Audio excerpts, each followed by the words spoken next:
Mən Həmidov Salih Abdüseynoğlu Göyçay rayonunda yaşayıram. Hal-hazırda Bakı Medera Hospitalda müalicə olunuram.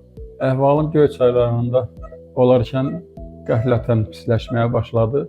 Başım, gözlərimə qaraltı, başım gicəlləndi.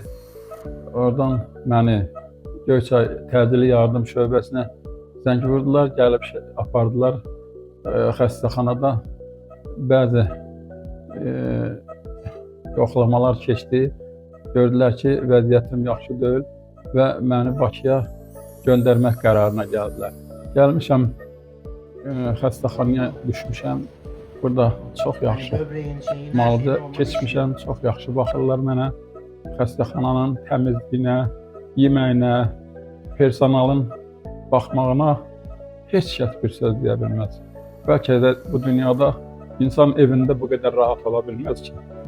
Mən burada rahatam. Çox sağ olsunlar, minnətdaram hamısına. Həkimim Özgül doktora da təşəkkür edirəm. Çox sadə, gözəl insandır. Allah ömrünüzün eləsin.